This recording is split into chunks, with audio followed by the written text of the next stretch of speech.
Blackjack Mulligan Sr., born Robert DeRoy Wyndham, was a towering figure in professional wrestling, both in stature and demeanor. Standing at 6'9" and weighing over 300 pounds, Mulligan was known for his imposing presence and no-nonsense attitude. Beyond the scripted rivalries of the ring, Mulligan's real-life confrontations were the stuff of legend, earning him a reputation as someone who didn't shy away from settling disputes with his fists. In an industry where behind-the-scenes tensions often simmered beneath the surface, Mulligan's confrontations were overt and unapologetic. Whether it was a disagreement over in-ring conduct or personal grievances, Mulligan addressed issues head-on, often leaving a trail of bruised egos and black eyes. This video delves into 5 notable instances where Mulligan's backstage animosities spilled over, highlighting his clashes with fellow wrestlers. Each account is rooted in factual events, shedding light on the volatile dynamics that characterized Mulligan's interactions with his peers. Ole Anderson and Blackjack Mulligan didn't just hate each other, they despised each other like 2 cacti competing for the same patch of desert.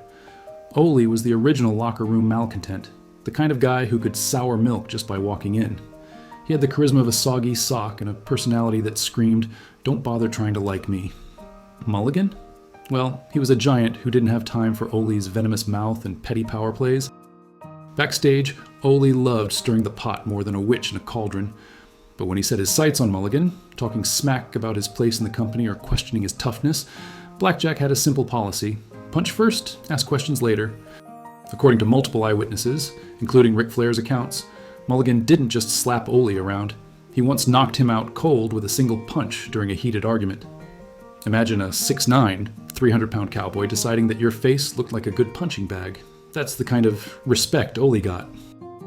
Ole had a knack for biting off more than he could chew, and Mulligan was happy to remind him why you don't poke the bear, especially one who could bench press a Buick. Their animosity was so intense that even years later, old-timers joked Mulligan probably kept a black eye to remember Ole by. In an industry full of fake fights and scripted drama, this beef was the real deal. No scripts, no cameras, just pure, unfiltered hatred. And if that doesn't make you appreciate Blackjack Mulligan's wild, take-no-prisoner style, nothing will. Kevin Von Erich was the barefoot boy wonder of Texas wrestling, light on his feet, high-flying, and with a smile that said, "I just stepped on a Lego." To Blackjack Mulligan, Kevin was a walking hazard. Mulligan was a hard-nosed, old-school brawler, and Kevin's reckless style was an accident waiting to happen. The two had serious backstage tension during their world-class championship wrestling days. Mulligan, nursing real injuries from Kevin's stiff moves, eventually refused to work with him. Rumor has it, they nearly came to blows backstage after Kevin caught Mulligan with a move that looked like it was choreographed by a demolition crew. Mulligan's patience snapped, and he started treating Kevin like a human punching bag. Probably the only time in wrestling history a barefoot guy got called clumsy by a guy who looked like he could bench press a small sedan. Sources say Kevin's style was more wild stallion than well-trained thoroughbred, and Mulligan didn't have the patience to ride that bronco. The feud was so tense, it made the Von Erich family's own tragic history look tame by comparison. It was the kind of backstage grudge that wasn't just about wrestling, it was personal. Big John Studd was a walking telephone pole, except this one had the personality of a busted fax machine. Noisy, outdated, and somehow still managing to annoy everyone. At 6'10", and built like a small apartment block, Studd was Mulligan's natural rival both in size and in the desperate need to be the biggest ego in any room they walked into. These two didn't just dislike each other, they hated each other like a vegan hates a barbecue festival. Their beef was the kind that didn't need a script, it wrote itself in bruises and slammed lockers. One source recalls Studd once sneered at Mulligan, "You're just a washed-up cowboy with a fake name," to which Mulligan reportedly fired back, "At least I'm not a walking lamppost with bad breath." Ouch, that's less insult, more verbal curb stomp. Their backstage fights were less friendly wrestling scrums and more two bulls fighting over the last Twinkie in a nuclear fallout shelter. Studd was all tower and swagger, but Mulligan's prison-hardened fists and cowboy grit meant he wasn't the type to back down. These weren't polite disagreements. They were full-on brawls with overturned chairs, broken lockers, and probably a few shattered dreams. If you think locker room politics is drama, try being caught between these two lumbering beasts when they were mad. It was less dance and more barroom brawl with wrestling moves. Mulligan and Studd weren't just rivals, they were walking warnings to anyone who thought wrestling backstage was all smiles and fake promos. Harley Race wasn't just tough, he looked like he'd been carved out of sandpaper and barbed wire, then smoked a cigar about it. He had the face of a man who'd been in 100 bar fights and won 99 of them. The one loss? That might have been Blackjack Mulligan. See, Mulligan didn't take orders from anybody, especially not from another alpha male who strutted around the locker room like he owned it. Harley and Mulligan were like two pit bulls forced to share a kennel, snorting, pacing, and ready to bite. Both were old school, no nonsense, and allergic to BS, which meant their interactions were about as friendly as a slap from a cactus. Their beef wasn't tabloid fodder.